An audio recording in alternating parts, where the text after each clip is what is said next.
LoveLine is meant for an adult audience. LoveLine may contain sexually oriented content. Listener discretion is advised. 1, go! Adam Carolla and Dr. Drew. LoveLine, coast to coast. Hey everybody, LoveLine. I'm Adam, that's Drew. Phone number 1-800-LOVE-191. Dr. Drew, board certified physician, addiction medicine specialist. I pulled a whole peanut out of the gap in my tooth now. Oh. Yeah, you see, I got my Back to teeth. Back to dentist. Here we go. No. You know I don't sweat the details when I'm not sure if I had one tooth pulled or two. Right. The space looks big enough for two. But you just pulled a half Baby Ruth car out of that space, right? It was a whole Baby Ruth. I see. No. So what happens now is I got this big hole in the side of my mouth, and where the teeth used to be, and I'm fine with that. I like it. As I told you before. Store food there, right? Yeah, for the winter. Sure. Get a taste of something all day long. Smuggle heroin into the country. It's great. The thing, like I said, it was funny. The dentist, when he decided the tooth couldn't be saved, he was practically crying, shaking his head like he was a failure, like I was losing an arm, and I was like, a good riddance. Hey, but the failure was what's been going on the last couple of years. Why didn't you bring this up 2 years ago? Yeah. Yes, if you just decided to fail and take the tooth 2 years ago, I wouldn't have had to have 3 root canals and $3,000 sunk into that crappy hole. Get rid of it. This tooth, to me, was a lot like I imagine I was to my stepmother in 1983. Time to go. Yeah. Time to go in a big way. Yeah. Except for the tooth wasn't taking a crap in a decorative popcorn can. Other than that, same. Exactly. True. Literally the same. Literally. All right, so now... Don't you love guys that do that? Yes, misuse the literally. I was so scared. I literally jumped out of my skin. Literally. Well, wait a minute. No, they want to stop you. Look, I came out of my skin. Out. Literally out. Really? With the literally? I don't know about literally. So anyway, I got this big hole in here, right? Yeah. Now, you can't see it, right, Drew? No and way.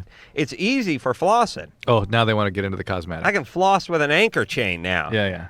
And now they're like, well, all we got to do is real easy. And by the way, if there's any dentists listening, don't speak technically about what's going on in the guy's mouth like you're retrofitting the guy's apartment building for earthquake rehab work. Yeah. You know what I'm saying? Because It's your mouth. You're picturing their mouth the whole time. They're right. What we do is we take a drill bit and we drill into the bone. Yeah. Then we take a small tap and we thread the bone. Okay, then we take the tap and put the plate. And I'm like, wait a minute, we talking about foundation work or is this still in my mouth? Yeah. Then we take a very small titanium post and we anchor that into the bone. People don't realize. And I'm like, It's like, why don't you just say, then we take your nuts and we put it in a bench vise. People don't realize how much surgical procedures, there's a good bit of carpentry in how it appears. I mean, orthopedics, it's big mallets, big old hammers. You're hurting me. That's it. You're hurting my teeth. Hammering stuff in. Now it hurt my balls and my hip joint now. I know. When they replace knees and stuff, that is crazy. But you know what? Even neurosurgeons, these huge drills and stuff. Huh? But here's what I'm asking you, Drew, as a doctor. Yeah. I got this big hole in my mouth, and I'm starting to get used to it. Yeah. And I like it, except for the part where it somehow catches everything. I throw a couple of aspirin in my mouth, swallow what I think are both of them, and then 5 minutes later I'm wondering what this thing is, and the second aspirin pops out of the hole. Ooh. It collects it. You see that? Ugh. Is that 2 teeth?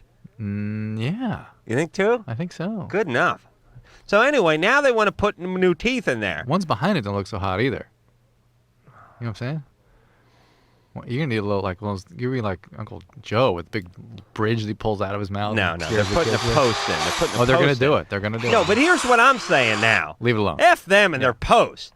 Another 3 days in the chair, another 10 trips back to the place, more gluing, more drilling, more stuff to screw up. No. And then they stuff it in there, and what happens? One more thing to floss around. Screw it. Nobody can see it. I get in a bar fight, it's one less tooth to get knocked out. It doesn't affect your chewing or anything? Doesn't. I'm used to it. It's been 2 months. I'm over it now. Yeah. By the time they get the post all worked out, screw them. Now, here's what they do, though. They like to give these horror stories. They're like, the teeth will start moving. And I don't know. Moving? Really? I'm Moving, almost yeah. dead. Well, let me see. You could use a little movement. Yeah, I could use a little more. I got a little overlap in Yeah. the front. So let them breathe a little. Yeah. Get some floss in there. I think their point is they can't do the procedure later. Why not? It's an hour. Yeah, Why not? Whatever the gap is down the road, that's what the gap is. fair enough. All right, I'm going to give it to him, Drew. And I'm going to need a note from you.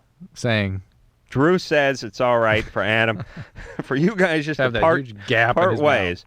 I don't mind a couple teeth missing. good times. That's every great athlete, every great hockey player, Every great hockey player certainly has many got great football greats have had teeth. It's a manly thing. Jerry. Mine's falling out piece by piece, and I just go with it. You're Yeah. losing pieces. I just keep losing pieces. Yeah. That's a bad thing. Hey, Jerry. Yeah. All right, what's up? Okay. I've known this girl for about 3 weeks, right? Mm-hmm. And I let her drive my car. Now she's only 14 and she got pulled over. And she got a ticket. And anyway, she's not living with her parents because she's from Oregon, and she came down here to live because I guess the parents are abusive or something. And so what ends up happening is now the guardian's real pissed at me. Because you let her drive your car. Yeah, What kind of car do you have? a Dodge Neon. Neon. Sweet. Yeah, it gets me places. Oh, and in Yeah. Denver too. It can really work that snow. Yeah, that's a great. It's transportation. It gets you from point A to point not getting laid and back. Yeah. Yeah. That's why I had to let her drive it. What's the question here? Anyway, he's real mad at me. He's banned me from going over to their house. What's the question? Is there any? Is there like a way I could get in good with him now, or? Have you tried to meet him and get to know him a little bit? Well, I asked. I mean, I was talking to her today, and she said that would probably just hurt things more. Not necessarily. I mean, she's someone undoubtedly likes a good bit of drama, Yeah. right? And so the advice she's gonna give you is gonna add, put fuel to the flames. I think trying to de-escalate things by going and meeting him, talking to him, apologizing, being contrite. You know what that word means? Yeah. Like, You do? I don't know what it means. Nice, I kind of sweet. do. I just get it there. All right. Yeah, I've written a letter actually, but I No. was gonna send No. it to him, but. No, go see him. Well, go see him. Go see How him, get about, to how know about him. letting a little time pass? That's okay too, but he's not gonna be able to see her in the meantime. You know what I mean? This guy's really pissed, and Yeah, but you can't. Oh, there's no school or anything. Then she doesn't get out of the house. You can't meet her somewhere. I think they're grounded now. All right. I still say let it cool off a little. and by the way, this girl is gonna be a hell of a handful for him. Oh yeah. Yeah. Abusive parents, now under custody of a guardian, moved out of the area. Oh, boy. People have no real grasp on what that is. No, well, not at that. At 16. No. Could I have convinced you what that meant? No. Even now, it's hard. People, when you see a person who seems nice, looks nice, people see what they want to see in someone. Well, listen, I tell you, I was at a maximum security prison 3 weeks ago, Right. wanting to smuggle these guys out of here in my rectum. Right. It's like, hey, this sweetheart of a guy is playing the guitar, he's wearing some nice reading glasses. Seems nice. Yeah. 3 people. Whatever the folks did in there, they weren't getting out, and they weren't getting out ever. That was the point. I was thinking about something today about how you nail people's jobs so clearly. Yes. I don't know what brought it up, but I wonder if there are sort of features, sort of constitutional, biological, psychological features that, attract us to certain jobs or let us tolerate certain jobs. Well, yeah. I mean, how do you pick up forklift driver? I Oh, well, remember you did that's that. just stupid.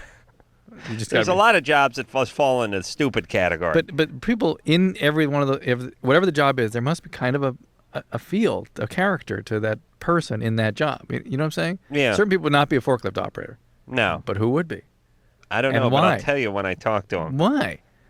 I don't know how I know that, but I mean, I'm not right all the time. I just get a vibe every once in a while. Once in a while, I catch a guy who's working a batting cage or something. It's like a crazy vibe that goes through But to me, that means there's a pattern there. And what is that? It's my genius is what it is. Aside from your That's what genius you in should identifying, study my I've studied your genius. genius for many years. I can't quite No. climb to those You're heights. not looking hard enough. That's right. I can't climb to those heights, so I have to make more mundane observations of my own. I don't know. I can always tell you can tell when you're talking to cops because they sort of sound like criminals. And there's certain jobs where you just sort of tell who you're talking to. Wendy, Yeah. you're 26? Yes, I am. What's up? Well, You work around computers. I do. Can you hear me? I knew Sorry. it. I knew there was a computer somewhere Adam? in your office. Cubicle, yes or no? Yeah, cubicle. Cubicle, and I predict there's a phone somewhere where you work, yes? Well, I'm trying to move around, so you don't get interference. Yes. I mean, she's at work, I guess. No, I mean, she has no idea what I'm talking Right, about. okay. All right, Wendy, what's going on? Okay, well, my husband 2 years ago had an affair in September on Labor Day weekend, and shortly after that, like a month or so, I got pregnant. I got to stop you just for 1 second. Is there something significant about it having been Labor Day weekend? Well, no, I just remember things. Yeah. 'Cause it's interesting how she said in the fall, in September, on Labor Day weekend. As though there's really something about that. Were you planning something else with him or something and he screwed it up? Or No, I just remember dates very well. All right. Okay. And so you got pregnant Yeah, like subsequently? later on that month or something like that. And you already knew he had cheated at that point?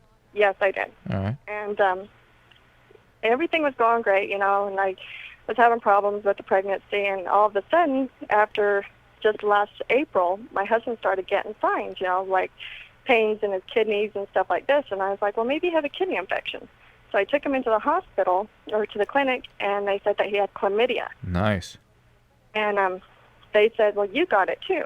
And I said, well, I asked my husband, I was like, well, when was your last affair? He said, well, the last time I had one was the last one that I know about. Well, of course. I was like, well, I was tested for everything. When I got pregnant, my doctor tested me for everything. So I wouldn't have any sexually transmitted diseases. And he's like, no, I swear. So All right, well, hold on a second.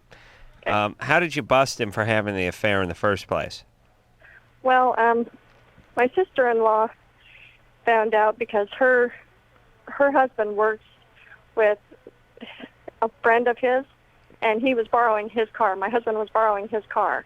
And when my brother-in-law says, well, do you need a ride to work? And he said, yeah. And he says, well, why? And he says, because Guy and Sarah took off to work. Or Okay. took off to the motel. To the motel. And so this was did he work with this girl? Yes, he did. And did this go on for some time? He says about 3 months after he started. He only worked there 7 months. Wait, how did you get busted? Somebody came forward and said you should know this is Their going on? brother-in-law. Well, I whatever. called my sister to see if she heard from him, because I haven't heard from him all night. Oh, She I said, don't want to yeah, get caught. What? he was out all night one night and he called around. She called around and somebody squealed. Yeah. Oh, he wasn't supposed to be somewhere else? He was supposed to be home? Well, he says, well, I'm leaving you. One night, that night, he says, I'm just leaving you. Wendy, Adam, and Wendy, you cannot track her. She's. What's wrong with you, baby?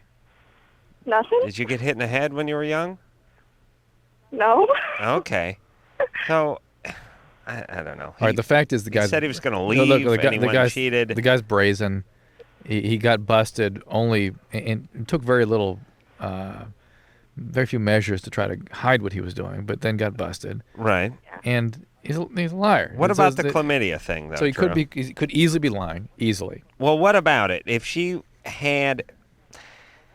Would the chlamydia have showed up when they were testing her for God knows what when she was pregnant? It really should have. It should have. Yeah. So, according to your math, and what Wendy is saying is, okay, so she slept with him a month after he had the affair and ended the affair. Right. Then got pregnant, got tested for everything, and now sometime later has chlamydia. One can do the math and say, well, maybe this guy had a second affair. Yeah. Or maybe they're using, well, you got to really be sure that they're documenting chlamydia here. This guy's an idiot anyway you slice it, though, whether he gave you the chlamydia now or if you got it from a beanbag. Right. What's up? What's this guy do? Metal? He works at a fast food, or not fast food. He works at a grocery store All right. as the assistant manager. All right. All right. How's the relationship going? Well, it's kind of rocky because I have a tendency not to let things go. Mm-hmm. Yeah. How about, do you have any kids? We have 3. Oh, my God. That's enough, goofball. You didn't tell me about it. Yes, stop it. That's why he says that's why the affair happened, is because I kept telling him after I had my second kid, I didn't want no more. And he kept saying, oh, well, I'm not going to get fixed. And I was like, well, you're going to get fixed. And he kept telling me no. And so he wanted another kid, and I guess by having this affair, it produced another one, except with me. And I didn't want it. That's why I had problems with my pregnancy. Okay, hold on, Wendy. Oh, boy. By Listen. screwing another woman, Wendy got pregnant? That's her logic. Well, By having an affair with a woman, he had another kid. Oh, but it was with me.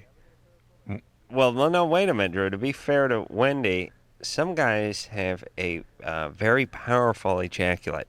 Really? I don't mean the actual semen. I mean the force in which it leaves the penis. It just blows And if through. he did it with sufficient enough volume and energy, it could have actually shot out of the ass of the woman he was having the affair with, Yes. got caught in the jet stream, Oh, yeah. and made its way into Wendy's vagina. Just coincidentally to his wife, his own wife. Stranger things have happened. my to her. God. And who knows how many people he got pregnant when it was up in the jet stream. Yeah. Yeah, you hear that? Listen, here's all I can think of over and over and Four over and kids, over four and kids, over and four over. kids, Yes, four all- kids, all- four kids. All I can think of is if Wendy was watching my dog for the weekend, No way. I would be nervous. Hamster. I would be very nervous. I would put like a nanny cam in the house to Yes. make sure the dog wasn't being fed Captain Crunch and sold off to make German porn. Yeah. I would be very, very nervous about that. And she's got 3 or 4 kids.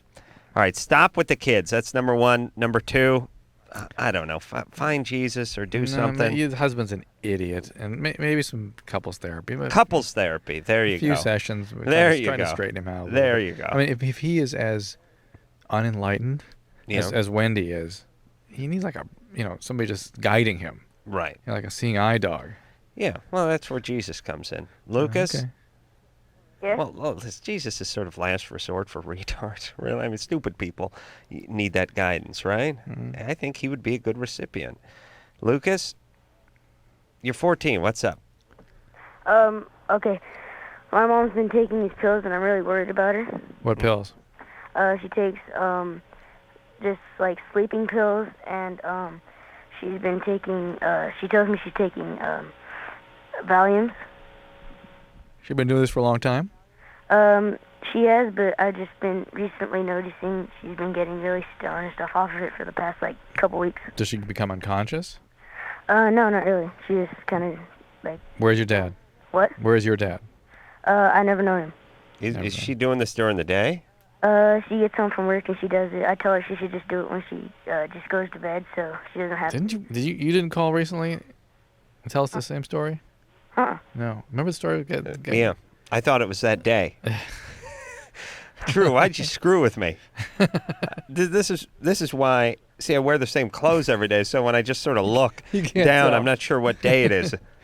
I remember the kid called and said she gets home from work. She says she's stressed, takes a fistful of Valium and Soma.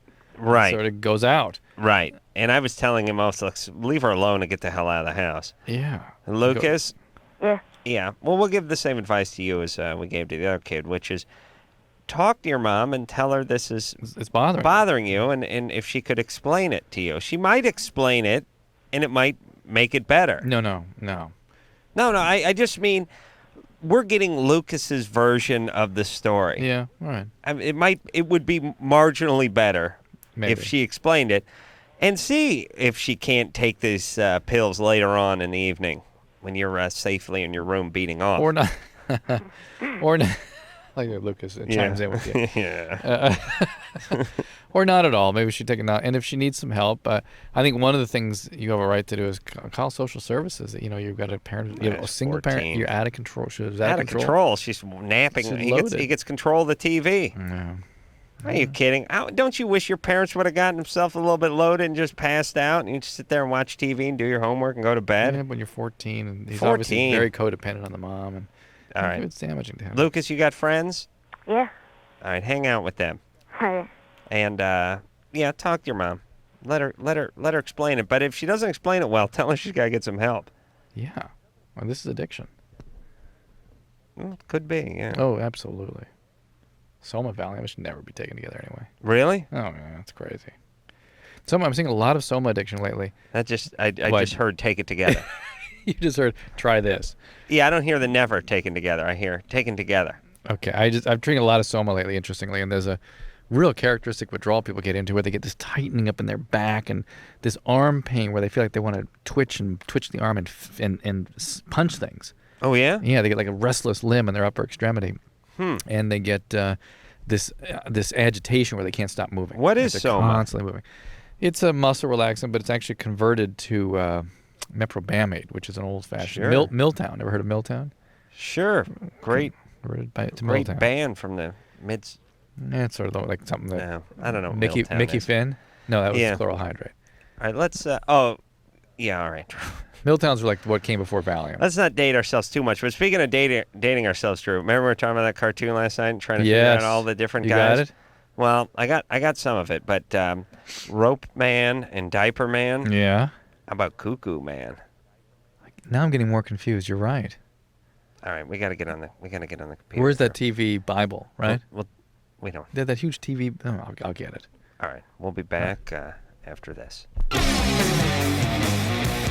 LoveLine with Adam Carolla and Dr. Drew. 1-800-LOVE-191. We'll be right back. LoveLine is brought to you by Trojan, America's #1 condom, the most trusted for over 80 years.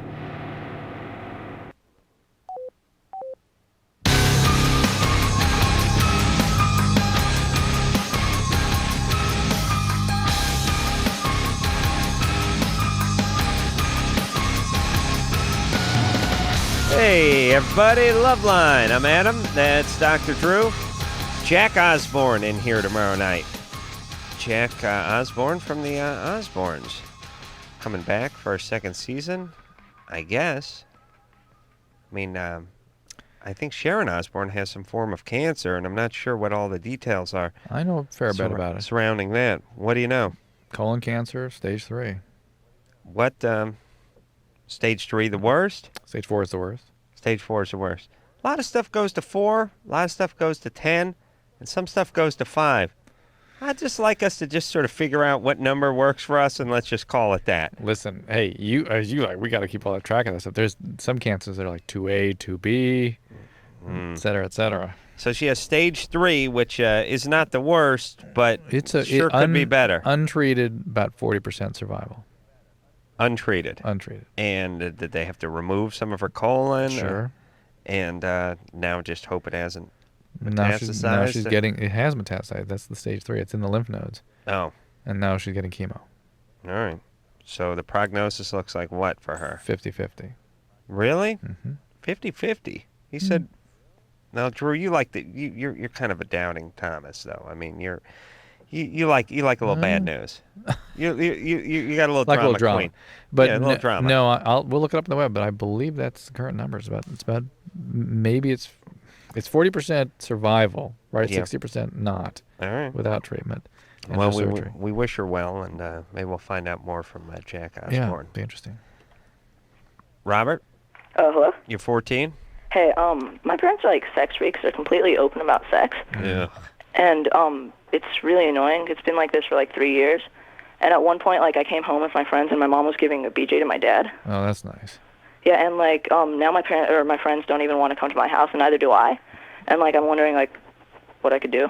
How do you feel about sex now that they've been flaunting this at you? I don't know. I'm okay with it. You're okay with it. It hasn't affected your own. Hey, your friends don't want to come to your house? Yeah. You haven't asked what they look like yet. Because like my mom, like, or at one point, You know what I'm saying? I came home with my girlfriend, and like my dad knew she was my girlfriend, so he just started talking about sex and about it, and he gave me a 12-pack of condoms like there in front of my girlfriend. Oh, Oh, boy. that's a smooth move. Yeah. Oh, she must have been very impressed. Didn't know your dad was Sir Walter Raleigh. Just didn't understand that. Hey, Well, listen, yeah. Robert, this is not right. It's unfortunate. It's disrespectful to you. It's poor boundaries.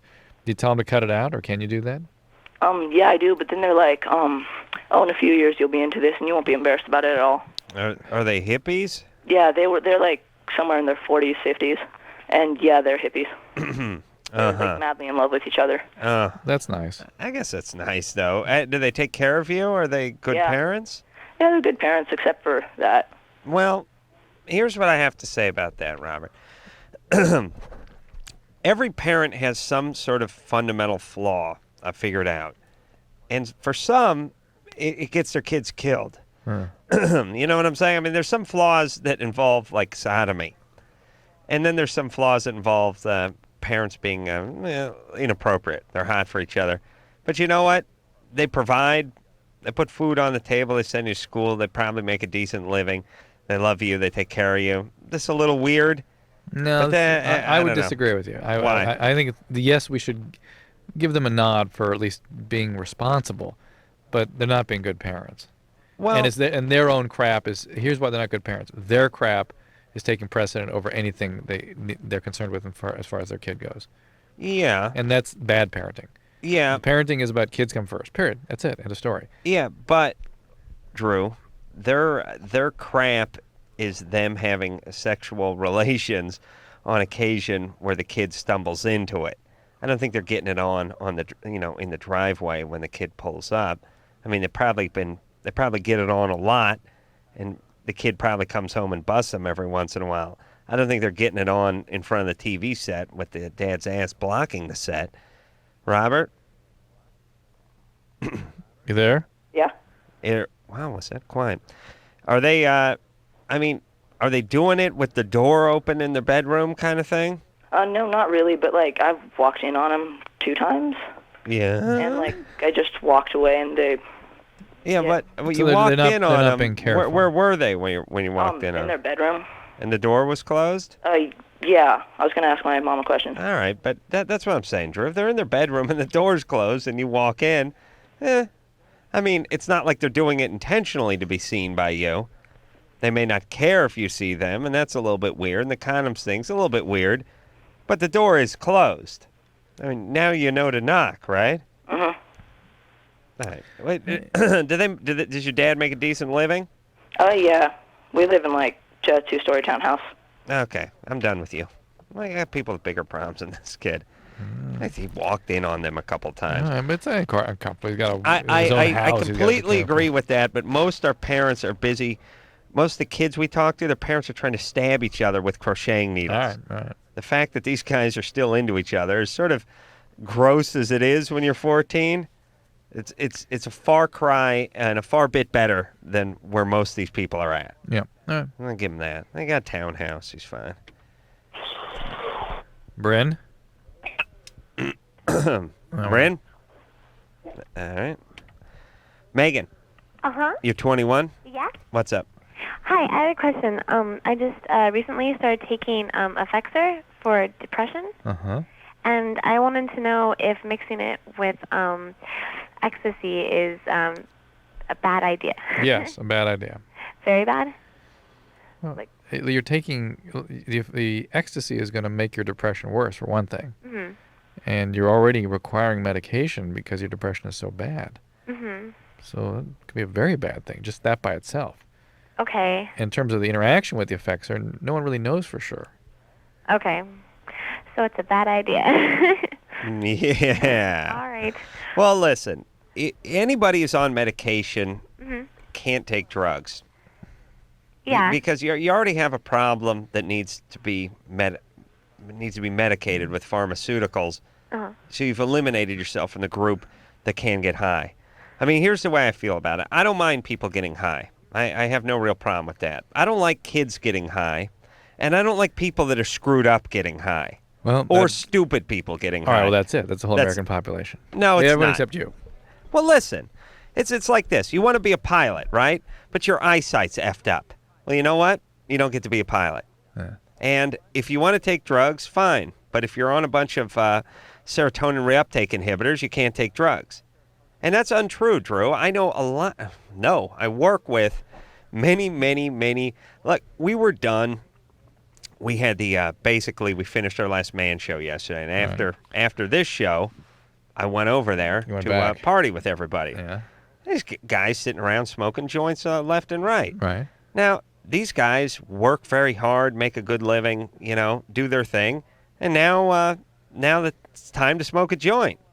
I have zero problem with that, and I don't think society should have any problem with that, and I don't think the goddamn man should have any problem with that. I actually agree with you. But interestingly, I don't put marijuana. I put marijuana in the alcohol category. And if you're not an addict, if you don't have momentum with it, if you don't have a problem with it. Yeah, well, these people do smoke a fair amount of weed, but well, always when they're done with work or whatever they're doing. They're smoking regularly then, and they're on antidepressants. That's a very bad idea. That's what I'm saying. I'm saying if you're really stupid, you got to stay away from the drugs because it makes you a little bit dumber, and you can't afford to lose any of those places. You know what I'm saying? Yeah. Drew, we don't talk about this. I'm the only one I've ever heard talk about this. About what? Stupid people. Stupid people is look at it this way: drugs damage your brain. Yeah, but most of the mood centers. Just quiet down. Quiet down. It's Don't not- get in the way of me on a roll. Here's the deal: your brain is like a tire, and let's just say it's got 50 pounds of pressure in it. And you do some weed, and you start drinking, you do some drugs, you let a little air out of there. Now, if you're starting with 50 and we're only knocking you down to 42, 39 pounds, you can still drive through life, no problem. Even better than most people. But you know what? If you only got 14, 15 pounds in it to begin with, and you start letting air out of there, now you're down to retard. You're flat. But I think, though, you shouldn't think of that so much as a cognition, as an intellectual issue, more about brain power. And that includes being able to be resilient and have decent mood and stabilize your mood. You know what I'm saying? Those are all brain functions, too. Yeah. And so it's not just intellect. I know, but a guy, even if it affects his mood or his affect, smart people seek help. Smart people still make livings. Okay. But they function in society. I'm saying dumb people who get high all the time lose their ability to function. We all know screwed up people who make a lot of money, pay a lot of taxes, go on many vacations, interact with other people, and carry on.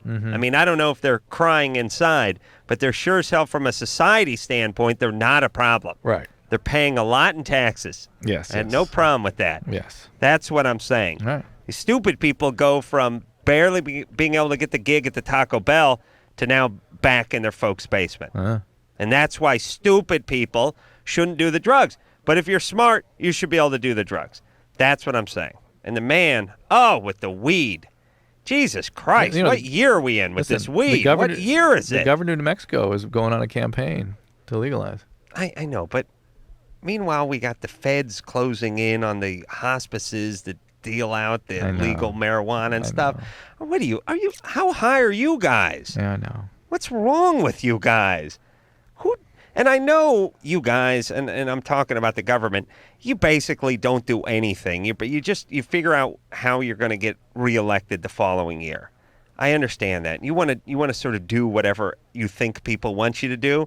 What about the part where you go in and bust these rings where they have, not rings, but these communities where they have legalized marijuana, or they're giving them to AIDS patients that are dying or something? How important is that? What year are we in? What is going on with this? And I swear to God, Drew, I got to do it one day. What? But here's what I got to do. I got to grow a pot plant on my yard. Yeah. I got to grow it. Like Jack and the Beanstalk sized pot plant right in the middle of my front yard. And I got to get like a 25-foot pot plant in my front yard. And then? And then I got to get busted. And they're going to threaten to take away the house. And they're going to threaten to imprison me and blah, blah, blah. And I'm going to fight it and win. I could fight this and win, goddammit. This is the Todd McCormick thing. Yeah, well, he's in jail. Yeah, he had 5,000 plants in his house. Yeah, like 5,000 plants, Drew. It's a little tougher. Here's my thing, though. Their whole thing is, well, you got X amount of pot, therefore you must have wanted to sell it. I see. And see, we are busting you for distribution. But my thing is, hey, don't you got to see me selling it? I mean, don't you have to prove that? Yeah. Because I got a whole S-load. I mean, let's say I want to go down to the Price Club and buy 700 cans of Dinty Moore stew. Couldn't I just say I only wanted to make one trip? I like Dinty Moore stew and I wanted to stock up? Or am I now setting up a dealership where I sell Dinty Moore stew? Do you know what I'm saying? Yeah. Don't they have to see me selling it? They have to prove intent. Idiots. And All let me right, just, so basically, Hollywood PD Cruise on over to Adam's house, check by every day. Oh my God! And you'll find one of these days there'll be a giant Jack and the Beanstalk sized pot plant. It would ruin my life. I would become like Lenny Bruce, but I know I could win this case on my goddamn property. I can't put a pot plant. Maybe you could get your garage expansion approved too. Listen, think about it. All I got to say is all you right wingers, all you gun-toting nut jobs, you religious crackpots, you Chuck Heston fans. You know, these NRA nut jobs. Where are you guys? Where are you guys with this pot stuff? Where are you pussies? You're so worried about your rights. You're so worried about the man. You're so worried about having the Constitution infringed upon. Yet you want these guys locked up. You want to have your banana clip with your armor-piercing bullets because, hey, you're an American. I bet you a lot of these guys are pussies. No. I bet a lot of these guys are hypocrites. More over towards libertarian. No, and I bet they little. They still want all the potheads locked up though. They don't want anybody smoking weed. No. You think Chuck Heston wants it? You think any of those NRA guys are into the weed smoking guys? They better be into it. You think they're going to defend somebody's right to have a pot plant, grow some weed in their house? I feel a political campaign coming on here. What do you think? All right. No? I'm done. I'm done. I'm not running for office. Pulling my hat out of the ring. We'll go on the hemp platform. But those guys are idiots too. Okay. Let's take ourselves a little break. When we come back, we're going to try to talk to Bryn again. I don't know. What's her problem, Drew? She got her period while she was sharing with her boyfriend. What's that have to do with my hemp platform? I will find out. After this. LoveLine. We'll be right back.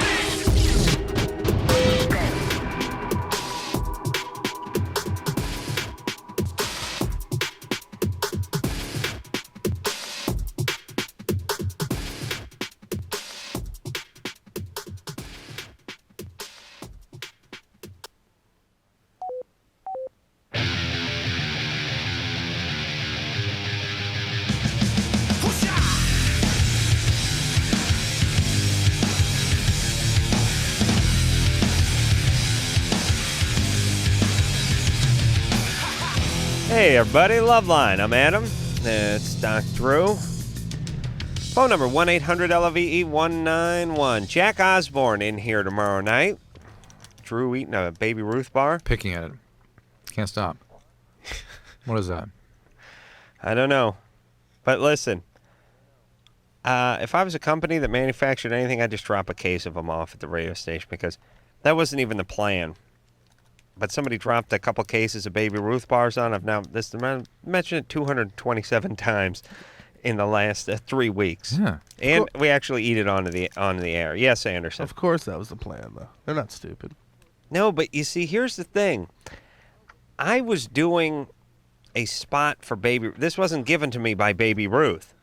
These were given to me by the company that does the sales, not the sales, but the advertising, and that's one of their accounts. And they just did it as a gift. But the whole plan about yapping about it on the air, the campaign's not on the air. It's not even going on the air. It isn't? I just did. It was just like a practice thing. Oh, you didn't get it? Yeah. Oh no, I probably will, but I don't want to get. Why do they don't have to spend another penny? They've got all the advertisement they need already. I know. Speaking of spending money, I know we owe you money, Anderson. Don't worry about it. I got it under control. Big money. Under control. Bryn? Bryn, you there? Bryn was having trouble with her line, and I think that's it with her. Joe? How you doing? Good, Joe. You're 30. What's up? Question about addictions. Yeah. Mm-hmm. I heard Dr. Drew talking, I guess it was last week or so, 2 weeks ago, talking to a guy who said he had a problem with alcohol where he was blacking out a lot, and he was Dr. Drew was talking about addictions. I was wondering where Dr. Drew decides he draw. I don't know if this is the proper way to put it, but draws the line between addiction and just a guy that doesn't have a lot of willpower. There's a huge difference. Listen, let's define the terms. Dependency means that you have to use more of a substance to get the same effect, and then you have to continue it to prevent withdrawal. That's dependency. Now, in more severe forms of addiction, you will get dependency. Addiction that's more severe. I thought if you're addicted to something, doesn't it always end up getting to dependent? No, only as it moves along later in the disease. Well, that's what I'm saying. I mean, it doesn't always. And addiction is a family history, So you got some alcoholism in your family. Yeah. B, continued use and usually progressive in the face of adverse consequence. Mm-hmm. So you have a, it's the for instance, nicotine is a great example of sometimes being. That's what I was calling about, actually. And the nicotine addicts are the ones that you see smoking through their tracheostomies and smoking in the coronary care unit. They can't stop in spite of the consequences. Anyone without addiction will stop when there's a consequence. Does the idea of addiction carry over from substance to substance? Absolutely. Is it just the idea of addiction?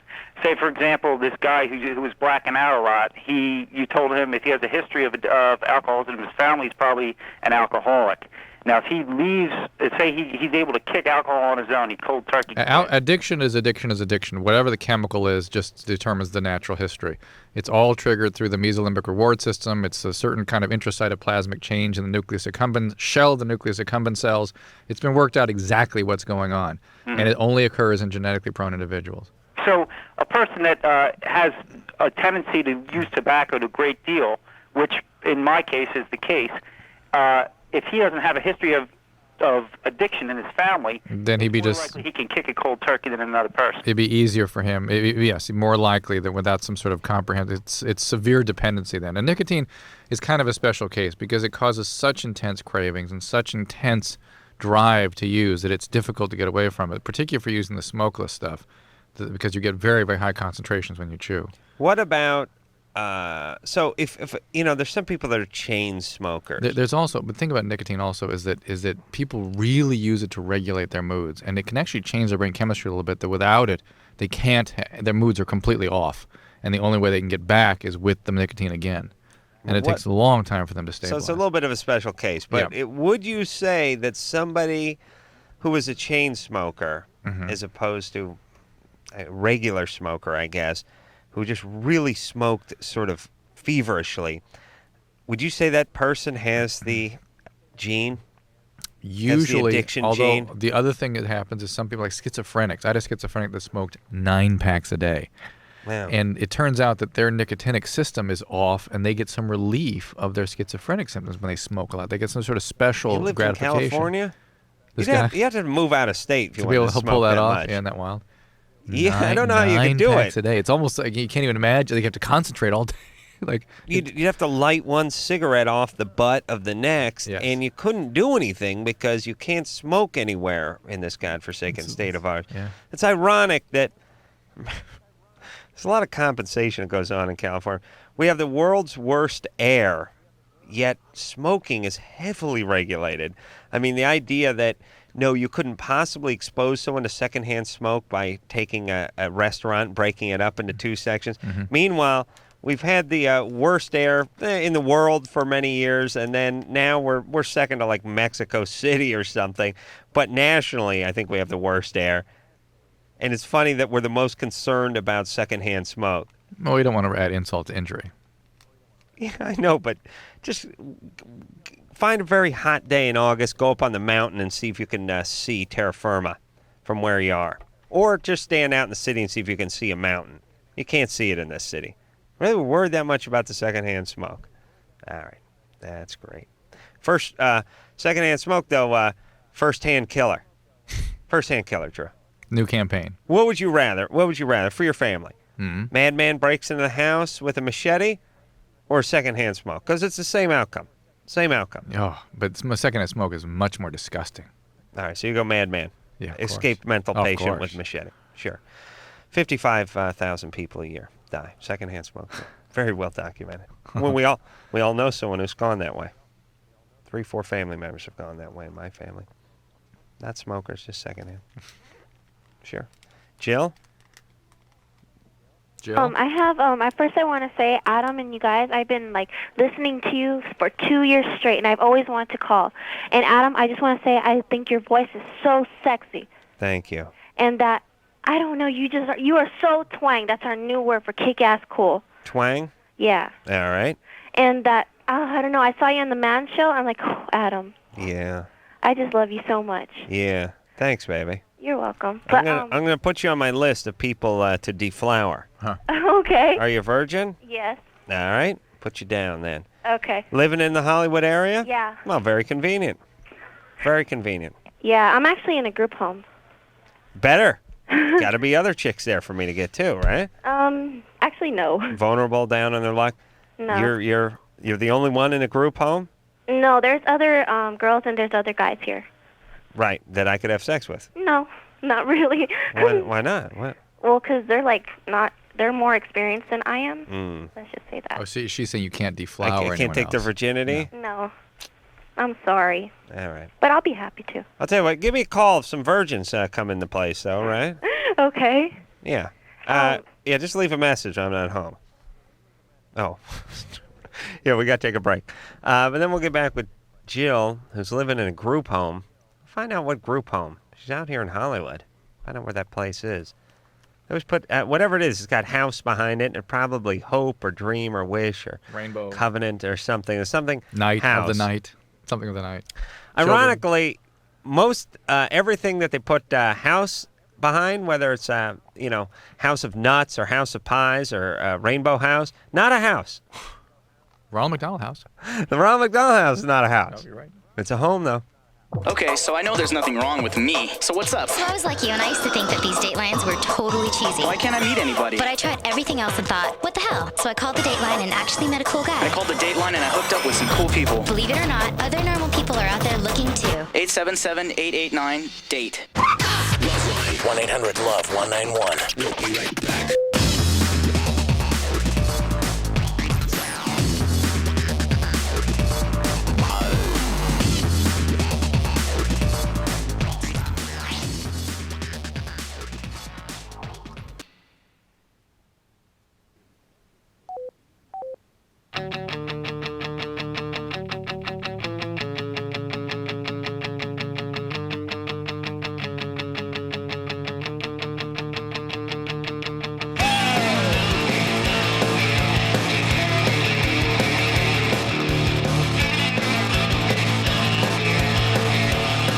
Hey, everybody. LoveLine. I'm Adam. That's Dr. Drew. Phone number 1-800-LOVE-191. I love that guitar riff. Kind of got that little rockabilly there. Yeah. I know that's Jimmy Eat World. I like all that crystal method stuff. I'm hip. Well, now, I knew you were into techno, but I thought you weren't into house. I don't know the difference. I don't like crystal method. You don't know the difference between techno and house? No, dude. Oh, wow. All right, Grandpa. Woo. Jill? Hi. Could be a question for either Sexy Adam or Dr. Drew. Yeah. Oh, yeah. Jill, living in the home. group home. Yeah. I want to give a shout out to Beechwood. Yeah. Where is this group home of yours? It's on Beechwood Drive, right up by Franklin. Is it called? Oh, Where no. we live. No, you're by you're on Gower. Yeah, by Gower, yeah. You're on Gower. Called the Beechwood Home? Yeah, Options House. Options House. No, it's not called you're on Gower Street. No, it's not Gower, it's Beechwood Drive. Oh, that little drive. That's a little tiny drive. Oh, that place. Yeah. Jesus Christ, I thought that was a crack hotel. No. You're at that place right off the freeway there? Yeah. Yeah. Well, it's by a freeway. Yeah, that weird. Yeah, I know it's not in the middle of the freeway. But that place. I mean, is it that place? And indulge me, everybody. I'm sorry, because I drive past this place every night. You do? Yeah. He lives up Beechwood. Yeah. Yeah. Oh, you do? Yeah. Wow. Yeah. I'll give a little toot on the horn as I speed by in my expensive car tonight with the windows rolled up and the doors locked. Okay. So wait, I know that little drive too. So- I get stuck on it once in a while by accident. Now right? you're at that little You're at that place that looks like a cheap motel. It's not a cheap motel. It just has a white picket fence. It's right by Sharamoya. What's Sharamoya? Now I'm confused. White picket fence. It's all. Okay. Hey, Jill. Uh-huh. This is going to drive me nuts because now I don't know what you're talking about All with right. the white picket fence. All right, go ahead. What's the problem? That since I came here, because I used to live around here too, but then I had to move away because the reason why I came here. But my question is that I've been suffering from a lot of peer pressure here. Why did you have to move away? Because my father passed away on New Year's Day. Ooh, where's your mom? She's mentally ill. She lives in a retirement home in Panorama City. Wow, Panorama City. Oh, Must be beautiful. Yeah. Must be a panorama of. Never been to Panorama City, but it sounds marvelous. And no, it's not. Yeah, it's an And I moved to asshole. lovely 909 Pomona. Ugh, Pomona. At least Pomona has the dignity of sounding like ass. Jill, so what'd your dad die of? He had a heart attack and stroke. How old was he? 67. Wow. All right. What? Do you have a sibling, brother, sister, anything like that? I lived with my half sister, and she kicked me out of her house Oh my God. because I wasn't doing good at a Catholic school. Oh boy. Now this home you're living in, is it for sort of a treatment home, like a halfway house, or is it? No, this is where I'm gonna be living until I'm 18. But is it just like what we a modern day orphanage kind of thing, or is it treatment oriented? No, it's not that. It's just that you stay here. Like, it's not a shelter. It's just like some place for you to stay until you get on your feet. Who runs it? LAYN. Who? LAYN, Los Angeles Youth Network. Oh, all right. All right. Well, listen. You can do all right there, can't you? I'm trying. But yeah, don't have sex with any of the guys. Okay. Now, you're on Beechwood, just below Franklin? Just above Franklin. Above Franklin? You're up the hill? Yeah. And on what side of the street are you on? On As you're driving up the hill. the left side. You're on the left side as you drive up the hill from Franklin. You know, it must be right where Drive me nuts. It must be where it dead ends. Doesn't that little street dead end? Now, where the school is? They're like a few blocks up from the school. All right, on the left side. Yeah. I'm gonna toot on the horn tonight. All right. Okay. All right. They'll all be you guys sitting be out. hanging out there about 12:20. All right. All right. Little tootski on the horn. Hey, all right? Jill, you've got a lot of stuff going on emotionally. You have some huge, huge losses. And naturally enough, you're going to be looking in your environment for solutions to some of the pain you're feeling. The solutions you're being offered, sex, drugs, these sorts of things, weed that other people are doing, those become problems. They're solutions in that they work for a few minutes, but they're not real solutions. They're just not even Band-Aids. They just end up making things worse. So just don't give in to all that. Jared, Yes, sir. you're 28 years old. Yes, sir. You want to sell your kidney. Well, yeah, basically, but I was really more interested in the physical consequences of it, and what kind of sacrifice that would really be. Well, hold on a second. Drew, don't make a puss now just because you decided your spidey sense was tingling and decided you didn't like this call. It's an interesting call so far. What happens when you remove a kidney? Nothing. That's why they go ahead and remove them. Yeah, but Well, yes, what if you had a kidney removed as a healthy person? It means nothing. Are there That just- complications? How dangerous a procedure is kidney removal? It's a big operation, but they've got it pretty well perfected, so it's unusual to have complications. I mean, siblings give one another kidneys all the time. And where do you stand on buying of these things? I think creating a market in organs is a problem. You know what I'm saying? Because why? It's I don't understand what it's why basically creating a market in human life, because it's the marketplace then will decide who survives. But are there people currently So just be like it. donating kidneys, just saying here, have Yes, my kidney? yes. In the world, yeah. But we're such hypocrites in this country. It's like gambling's illegal, but you can gamble on pai gow poker at a casino. You can gamble on horse racing, but you can't gamble on football. It's the same with this kind of thing, which is, look, people that have money survive longer and live safer lives.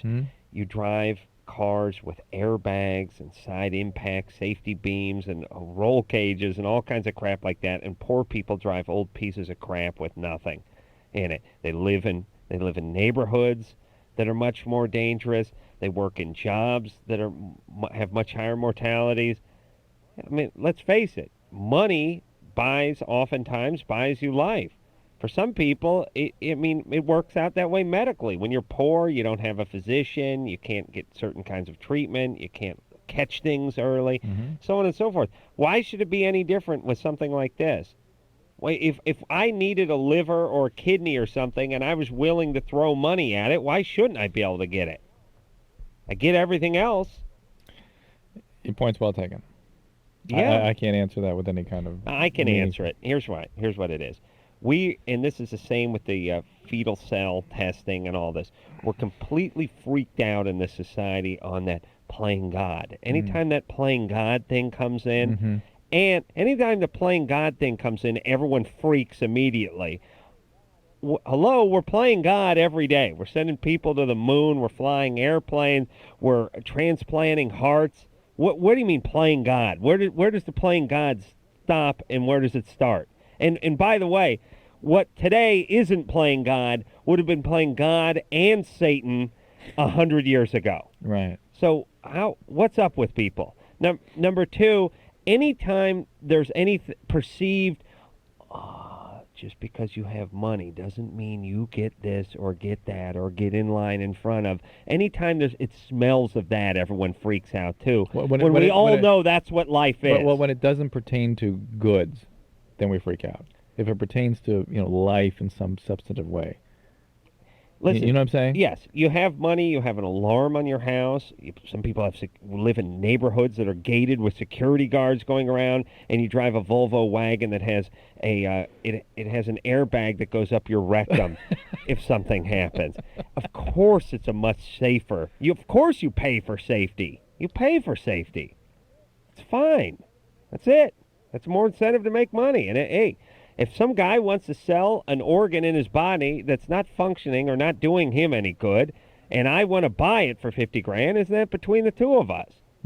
Oh, so be it. So now there's a market for people to sell an organ that they don't need. That's just free market to me. How's this going to spin out?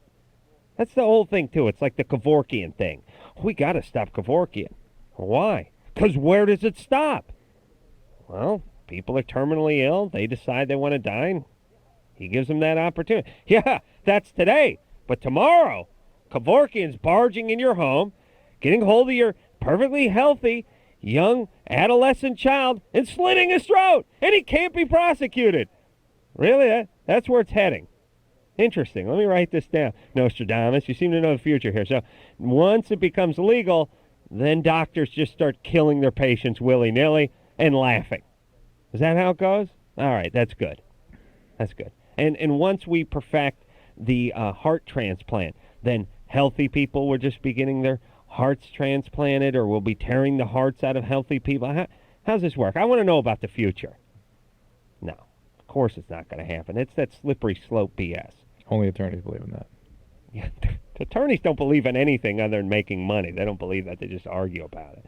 So look, if he wants to get his kidney taken out, that's fine with me. You got to go to Mexico or somewhere and sell it, though. You can go to one of these South American countries. All these doctors end up springing up over there, and you fly over there and get it done. Bren? Hi. Hey. Hey, you're 19. Yeah, I'm sorry, guys. I just have to apologize to you guys. I was on my cell phone. What's up? Okay. Basically, a couple of days ago, I was fooling around with a guy in my bedroom, and we were just, like, fooling around. Like, there was, like, genital on genital contact, but they're, like, I'm a virgin, so, like, there was no sex. And he didn't ejaculate. And then we took a shower together, and in the shower, I got my period. But it stopped for, like, a day and a half, and then it resumed. But Okay, Brad, just being sexually aroused can make some women bleed, or intercourse can make you bleed. So there you go. Really? Yes, that's it. Even though, like... That's it. Okay. Not even anything. That's all you need to know. It's not a big deal. Like, I have my period. Like, yeah. Okay, so... That wasn't your period. That was just bleeding that stimulated from the arousal. Oh, that's weird. But can sex stimulate the period? Can Sometimes, it bring it on? Sometimes, but usually it just sort of creates mid-cycle bleeding. I look at the period as a peach that's up on the top of the tree, and sex is shaking the base of the tree. Basically, that's it. Trying to knock the period off. Yeah, or even a better way of sort of thinking about it is that there's an unstable lining there that pieces Correct. can come off. So there's unstable uterus lining. Right. That's on the top of the tree. Right. You shake the tree and the uterus falls down. Still a peach tree, or are we on a uterus tree now? Plum might be a little more appropriate, no? Okay. All right. And then I just have another quick question. Is there any possibility of becoming pregnant? Like, how slim are your chances if you're just fooling around and if you're not having intercourse and that kind of thing? And no semen is emitted? 0.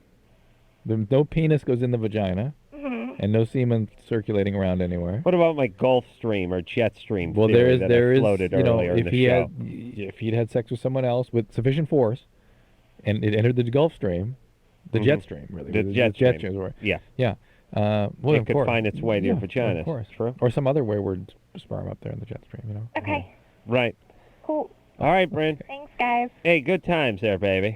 Thanks. You're not a virgin, are you? Yeah. I am. Yeah. A virgin. Yeah. 19, huh? Yeah. Yeah, that's good. Saving it for marriage, are you? I sure am. Great. Good times. You gonna marry this guy? No, probably not. All How right. does, oh, that's good too. How does oral sex fit into your thinking about sexuality? Just You know, like actually, I was reading your opinion online on drdrew.com. my opinion? yesterday, Yeah. about if oral sex is, if you believe that Mm-hmm. has some kind of play into that, and I was really surprised by your opinion. But I don't know. I think oral sex is okay, but it should be saved for special times, not necessarily for like the person you're going to marry, but at least someone that you're dating seriously and that you care about. Okay. All right. That So sounds it- good. Yeah. Hey. All right, baby. All right. Thanks. All right, take care. Thanks. You too. I'm gonna put you on my list. Okay. My deflowering list. You do that. All right. Yeah. Good luck, Adam. You do All that. right. Bye-bye. All right. She's out in Tustin. Okay, I can swing by there after I swing by the halfway house. Well, it's right up the hill for me.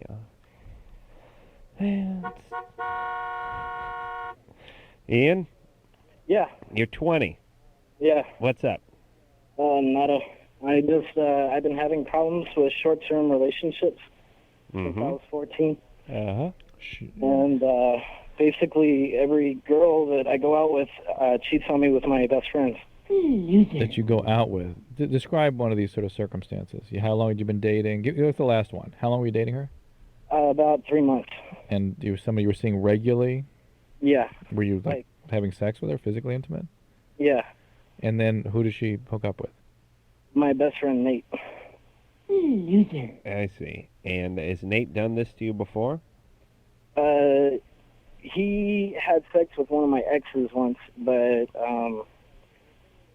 he's just like, the thing is, it's not like I'm ugly or fat or anything either. It's just like, So Nate has done this before? no, he has. As though he's Yeah, trying to well, work no. in a little mason jar, actually. Yeah. Yeah, hey, Ian. Yeah. Young Nate, you say he's done this before or not? You said he had sex with one of your exes. Right. She was That was after we broke up. Okay, so... And that didn't bother you? Well, I guess I didn't have anything to say about it because I wasn't with her at the time. And that didn't bother you? Well, yeah, it bothered me a little. All right. Well, maybe this guy's not your best friend, you know? He seems to carry on. Be using his penis to mop up a lot of your ladies. Yeah, I guess so. How did this latest one, when he actually stole someone, he just started dating her, or what happened? No, he just had sex with her, like casual sex. What, at a party or something? Kinda, yeah. How'd you find out about it? He told me. Why'd he tell you? I don't know, he just said that. Now we know it's bogus. Yeah. All right. So look, this is either bogus or it's not. It's certainly not a question. It's not hanging together, Ian. Sorry, Ian. Nice try. Well, my question really was okay. All right. Here we go. why they keep cheating on me with my best friends. Why?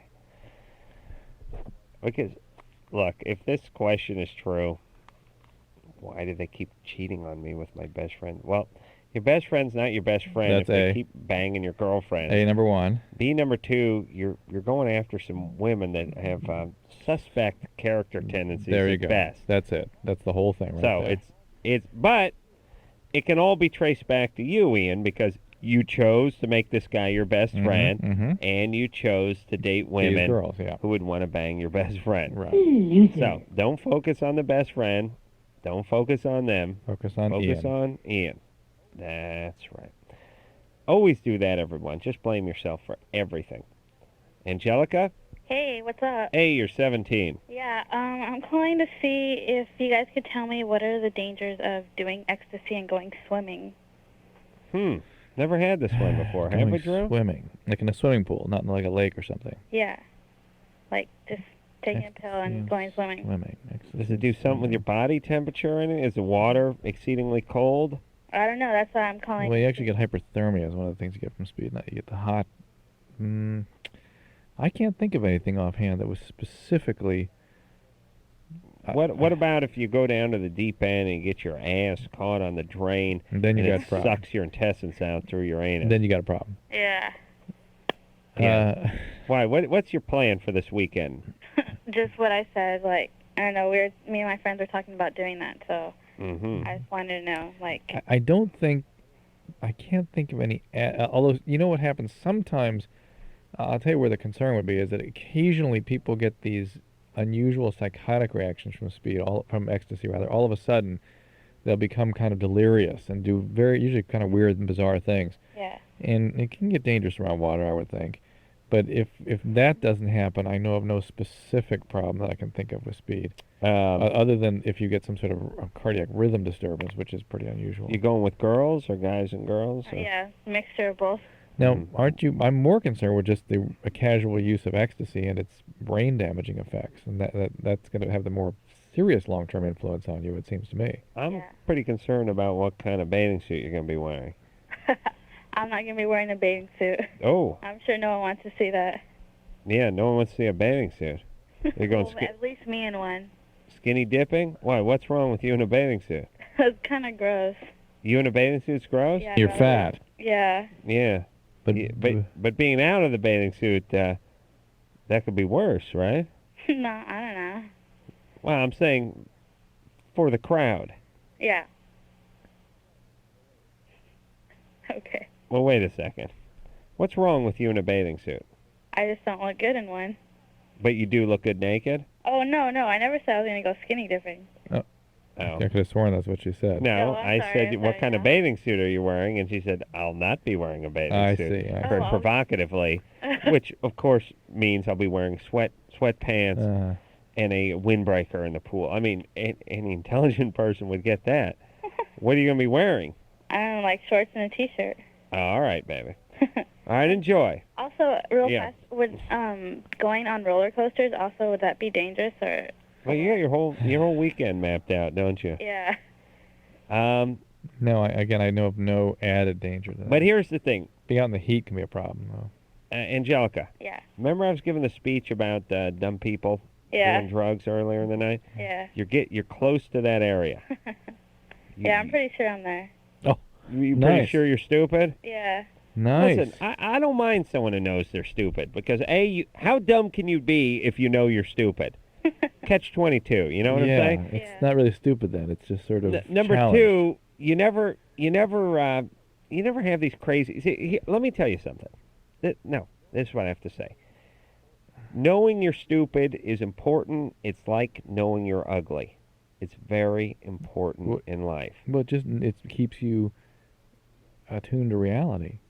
So you Yes. understand why people treat you a certain way, why things happen to you a certain way. We talk to women and men, but we'll talk to women all night, and it's like, yeah, I'm 5'3" and I'm 215, and I got some curves. I'm not fat, but I'm wondering why do all these guys just want to f me and dump me, and no one wants to be my boyfriend? And it's like because you're not assessing yourself clearly. Do you know what I'm saying? You're not experiencing yourself the way other people experience you. That's how you have to experience yourself. Yeah. And stupid people need to do that too, because I know a lot of stupid people that don't know they're stupid. And you know what the number one thing a stupid guy wants to do who doesn't know he's stupid? Orthopedic surgeon. No, he's an entrepreneur. Oh, yeah. Oh, he's got ideas. Yeah. See, I always get them. I'm going to be a surgeon, but haven't quite got around to it yet. No, Drew, you're not hanging. Yeah, but you're hanging. Those people aren't really stupid. They're medium smart, and they think they're geniuses, and they're slightly delusional, but they're not stupid. Right. Stupid guys, the number one thing they want to do, they want to start up a T-shirt company because they got ideas. They got ideas that need to go on T-shirts. Right. Clothing, T-shirts. Right. I don't know what it is, but that does not exclude anyone in society from doing it. And they always dream about this. I got a clothing line, man. I got an idea, man. I got shoes, special shoes that I'm going to market to pool players. It's one of the things, too. They invent something that doesn't really need anything. Yeah, can't the guy just wear tennis shoes or loafers? No, these are different. The pad goes up on the, Buggery boots. Yeah. All right, so if you're stupid, you need to know you're stupid, and if you're fat, you need to know you're fat, and if you're ugly, you need to know you're ugly, and then you can have a pretty decent life. You're stupid, you got a job, you know you're stupid, you can't barge right into your boss's office and demand a raise. That would get you fired. But you know you're stupid, so you don't. See? And when you're ugly, you just try to date people that are hot, you spend your whole life getting abused and not getting laid. You're ugly, you know you're ugly, you try to nail other people that hopefully know they're ugly. Right, Drew? Yeah. Okay. Great. Take a little break, and we're going to talk about pals when we come back. Yeah, because that's my idea, and that's part of my genius, my true genius, my legitimate genius. It's bringing together different species. I want to put a pig and a cow together and breed them so I can have the world's greatest ribs. Called a pal. Yes, and rack of pal. Jordan, who's 27, knows about two animals that got spliced together like a pig and a cow. But Jesus, Drew, if it's a horse and a donkey, yeah. I'm going to be mad because I already covered that one. What animal is this, Jordan, that have been mixed together? It's a spider and a goat. Spider? No, spider and a goat. All right, hold on. Brian's giving me the thumbs up. It's got to be some kind of joke. Yes. All right. We'll hear the spider and the goat, and either the punchline or the legitimate answer after this. LoveLine will be right back, so get your problems ready. LoveLine is brought to you by Trojan, America's #1 condom, the most trusted for over 80 years.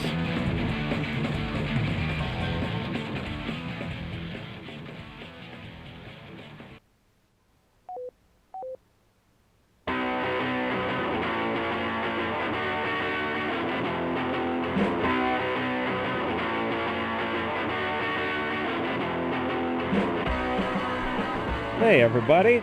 LoveLine. I'm Adam Carolla. That's Dr. Drew. Let me make a recommendation to a lot of our male listeners, and you especially, Drew. Go out and get yourself a massage. Oh, you had one today?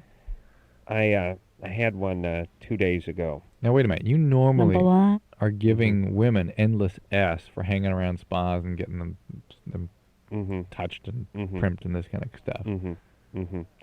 Because I realize, as a guy, you don't get a massage unless you're gay. Straight guys don't get massages that don't end up in hand jobs. So you're gay? Okay. No. But this is your way of coming out, basically. No. I was over at the Man Show, and because it was the last show or the last week or whatever, somebody went and hired a masseuse to sort of set up the table in the corner, and the office sort of filed through it. Of course, everyone found out except for me, Jimmy, and Daniel, the three bosses who were sitting in our rooms. Everyone else was getting massages, and we never found out about it. I was the only one who found out about it at the end and went and got one. Was she that same woman that used to come around the LoveLine set? No, that crazy bitch is gone, daddy gone. Nothing worse than getting a massage when someone waxes on about fairies and reincarnation nonstop while you're trying to relax. Crazy bitch. These are those gold dust moments. Yeah, except for she would have squeezed in 150 words into the time that Tori Spelling worked in Gold Dust Moments. Right. But here's what I'm saying, guys. I mean, Tori Amos. What'd you say? I said Tori Spelling. Oh. Tori Amos. Go out and get yourself a massage every once in a while. Feels good. You owe it to yourself. The ladies get one. Ladies, any woman I've ever dated has needed a massage twice a week. Yeah, well, she needed a massage because of her last massage. Oh, my God, what a day. I got a massage in the morning, then I had a massage, and now I need another massage because of the very difficult massage that I went through. And guys will never do it. Drew, you'll never do that. Get a massage? You start getting gift certificates. And I get them like once a year. You give them to the old lady. No, I do. I do give them to her. But about once a year I'll get one. Here's the other thing, too. Guys don't like this either, but it's a better way to go. Get a guy to give you a massage. Now, I know I'm going extra gay now, but I'll tell you, you get a guy who's got some big paws on him, he'll snap your neck, pop my hip like back in the socket, yank my leg. I mean, I was getting big hand job at the end. Swallowed. It was great. Jordan? Yeah? You're 27? Yeah. Oh, yeah, the two animals. Right. Right. So it's I'm a chef up in San Francisco. I love your pig and a cow. I mean, it's perfect. Wouldn't that be great? That'd be great. It'd be Great awesome. ribs, right? So a spider goat. Spider and a goat. Yeah. Yeah, I found out the information on the internet. It's supposedly it excretes some type of webbing or netting that's stronger than Kevlar. Isn't this is something they're contemplating doing, right? No, they did it. They did it a couple years ago. You can look it up. You guys have a computer right there. Oh yeah, we found out the Mighty Heroes. We found the name of the cartoon. Spider goat. It'll come up. And so what does it look like? It looks like a goat. And supposedly the goat excretes some kind of webbing like a spider would. Right. I don't know where the webbing comes out of, but well, let's supposedly risk. It's super Yeah. strong. Wow. All right. And they're using it for military experiments or something? They're using something like that. All right. Well, thanks, Jordan. Yeah, thanks a lot. Hey, good times, buddy. All right, take it. All right. I was going to say take it easy, but I cut him off. Yeah, it's true. I mean, if you think about a spider web, it is quite a bit stronger than steel. No, I mean, it per size. Well, listen, I've almost had my head taken off by spider webs coming up my stairs at night. Well, this is that time of year too now, right? Yeah, and really the real comedy is watching me spaz out for no apparent reason because no one else can see the spider web. And I feel it in my head and stuff, and then I do that weird ardent flailing thing and start spazzing. But what the reason you really freak is that you've seen the size of the spiders that create those big webs where they span like from one tree to the other, and the spider's the size of a quarter. Yeah, and it's crazy that the web goes from the top of the chimney 2 stories up all the way down to the lemon tree that's 30 feet over. What's it do? Have some kind of rocket launcher and it fires a grappling hook over to it? It's crazy. And what the hell are they doing? Have you ever walked into one of their anchoring lines? Yeah. Those are like rope. Yeah. But what are they trying to catch? Magpie? I mean, what are they trying to go after, like hawks? What are they going after? What do they need a 30-foot web for? They're big. You know the other thing, too, about spiders? Everyone's always trying to defend them. Oh, they eat the insects. They're insect eaters. They eat the bad insects. How come I never see one eating anything? Oh, the webs. They got webs for days. No argument with the webs. Yeah, they use the web to catch the bad insects. Yeah, where are they? How come I got ants all over the goddamn place? When will these spiders start eating some ants? I'll tell you something. The day I stop smashing spiders is the day I see the spiders kicking some ant ass. Instead of sitting up on the ceiling laughing while I'm trying to deal with these ants. Maybe we need a spider aardvark. Just saying, if spiders are doing good and they're eating the bad insects and all that stuff, I want to see some. I never even see insects eating insects. What is that? Do they have some kind of pact that they won't do it in front of us? You know, like when you take a snake and you throw a mouse in its cage and the mouse ends up standing on the snake's head. You get so bored you eventually leave. Why doesn't nature act like nature while we're watching? I'm convinced there's some kind of pact that nature has made with itself not to be any more entertaining to us than they already are. Like, listen, you snakes, you can't be eating those mice when the stone guy at the college is standing in front of the aquarium, because then he's going to just keep standing there and a big crowd's going to gather. And you spiders, no eating any other insects when Adam comes home. You just sit there on his ceiling. You do nothing. And he runs into your web, but you don't eat anything in front of him. Don't get, look, plenty of ants down on the counter. Could swoop down and get them all, but no. Now you're going to hang out on one of the blades of the ceiling fan and drive Adam nuts. Linda? Yeah. You 20? Yeah, I'm 20. You ever see a spider eat anything? Never. No. What do they eat? They just sit in your house. They don't eat anything. What's up, Linda?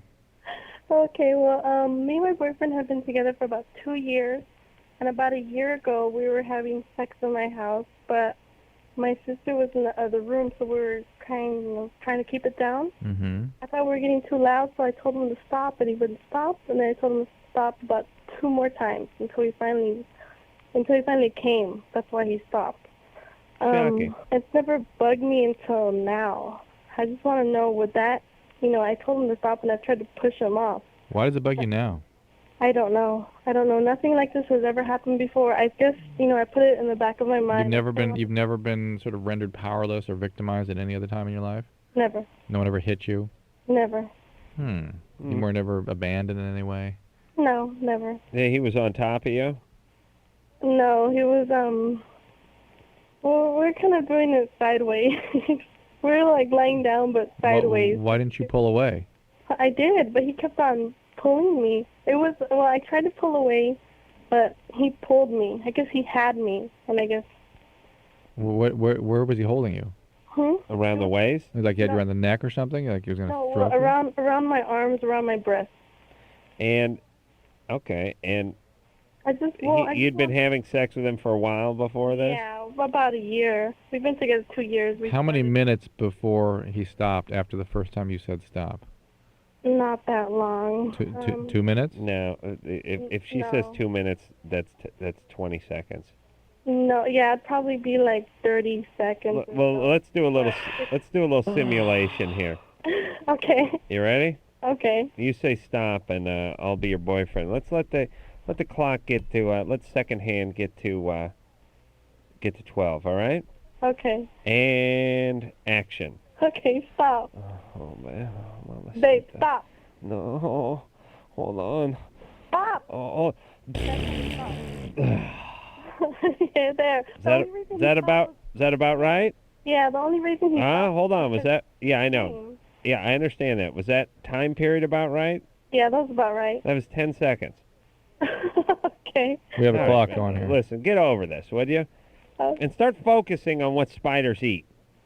Listen, but that is bizarre. I mean, once a guy is in that action, I'm not sure you can even reach them with language within 15, 20 seconds. You know what I'm saying? I mean, if there were an earthquake... I'm in that mode right now, so I can't... I just see your mouth moving. I can't hear anything. But you know what I mean? What? No, I don't know what you mean. I can't hear you. I'm telling you, I'm in Anderson right now. I see. As long as you're not in me. Unacceptable. Somebody call this show and tell me what spiders eat. And don't tell me insects. I know the whole insect story. We have a spider goat expert coming up next. They always have those cocoons just filled with stuff. They got stuff. No, those pouches, those cocoons are filled with more eggs that just hatch in my house. There can be more spiders to sit on my ceiling and stare at me while ants run around and mock me. No, they're insects. I would like to see some spiders getting into it with some ants. If we have any spiders listening, any ants, I'd like to start. I'd like to start a turf war, like the Crips and the Bloods. This would be the ants and the spiders. Let's get them going at each other a little bit. Let the best man win. Here's what I'm saying. I don't want ants and spiders. I want one or the other. Either the ants rub out the spiders or the spiders rub out the ants. You know what I mean? Rub them out. Just start eating insects like you're supposed to do. All right. We'll find out more about the goat spider when we get back.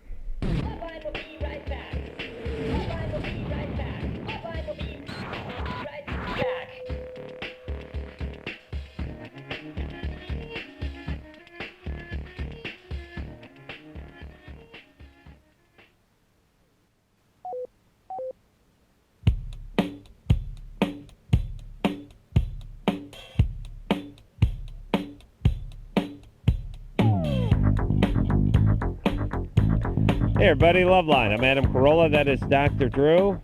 Forget about that phone number. Jack Osborne on the show tomorrow night. And we have Alex. He's calling from New York. He's 70 years old. 70, Alex? That's right. And you know, Alex, I don't want to sound mean, but to our listeners, 70 years old means you died 30 years ago. That's right. Well, unfortunately, about that.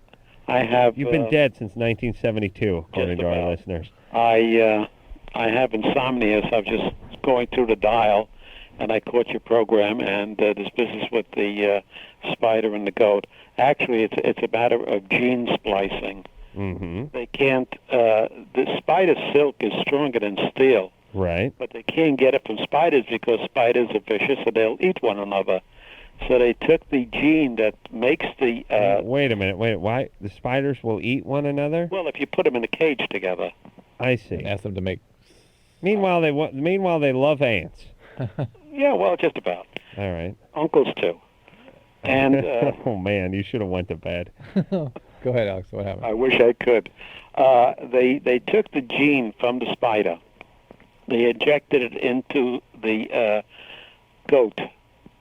In the genes that formulate the milk in the goat.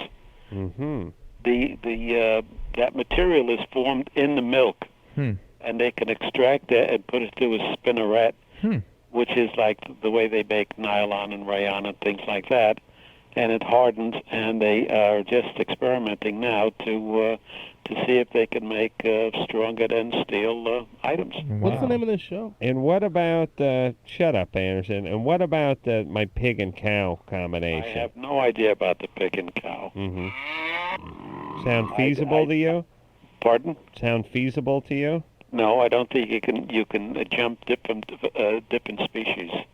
What about the spider and the goat? What about the spider and the goat, though?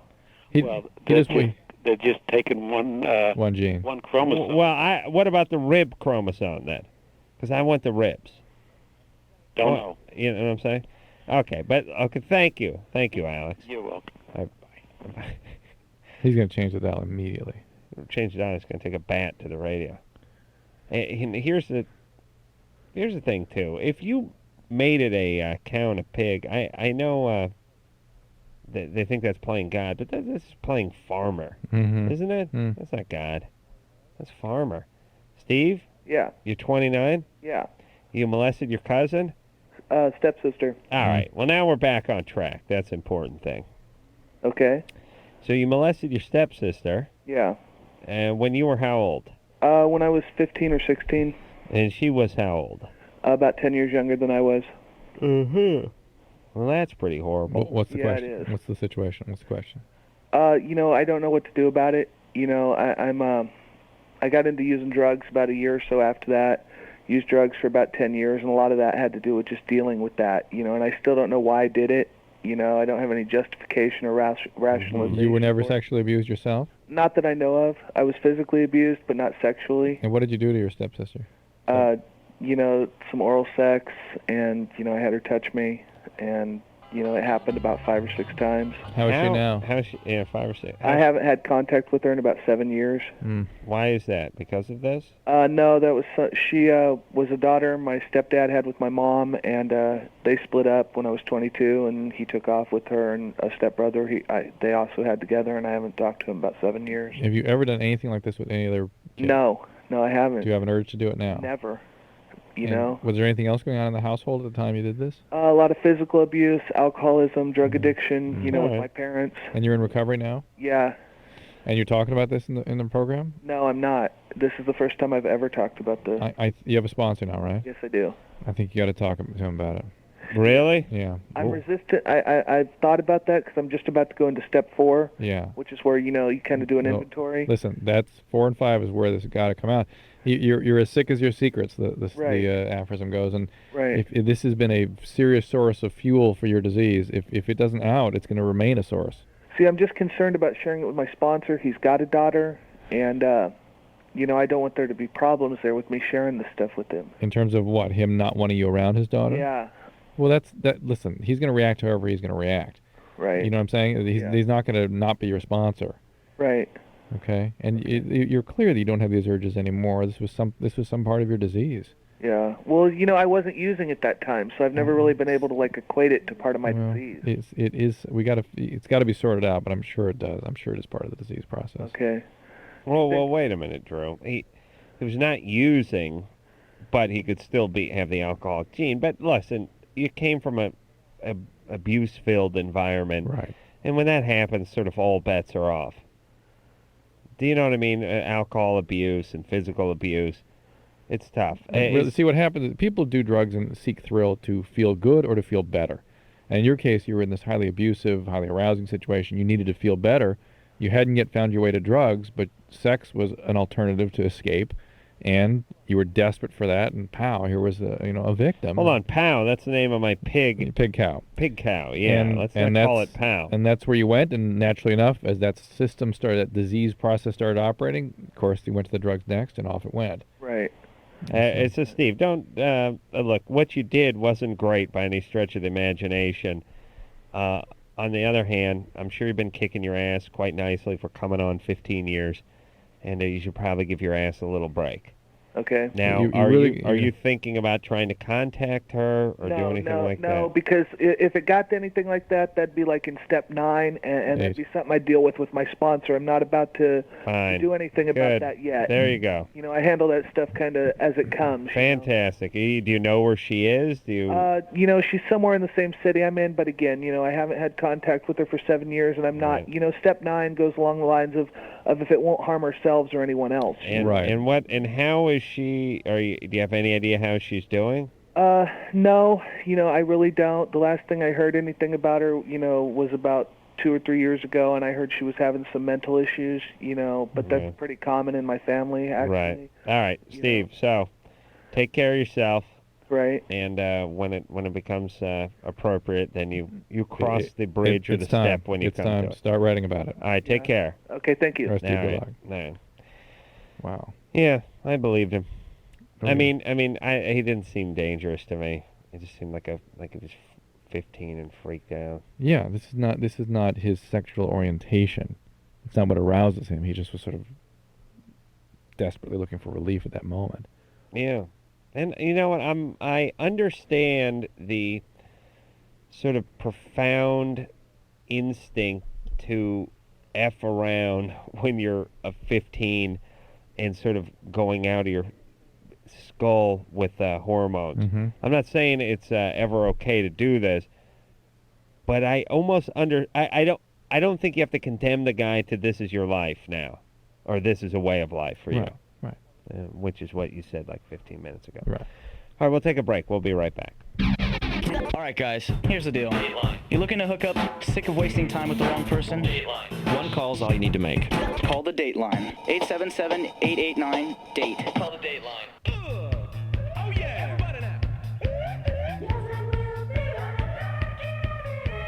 LoveLine will be right back.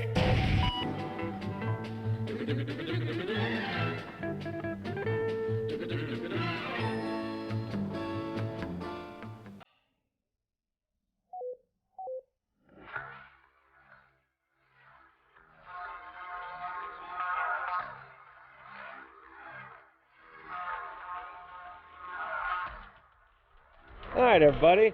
That's the show. There you go. We're going to take a little extendo 22-hour break and back tomorrow night with a full charge on the batteries. Jack Osborne in here tomorrow night. That'll be nice. Yeah. I've watched, I think, every Osborne episode. Including the one we were in, Drew. So we'll talk to Jack Osborne tomorrow night. Until next time, this is Adam Carolla for Dr. Drew saying mahalo. Okay, stop. Oh, man. Mama. Babe, stop. No. Hold on. Stop. Oh. This has been LoveLine. The opinions expressed on this show are not necessarily those of the staff, management, sponsors, or this station. The producer for LoveLine is Ann Wilkins Ingold. LoveLine is a presentation of Westwood One Entertainment.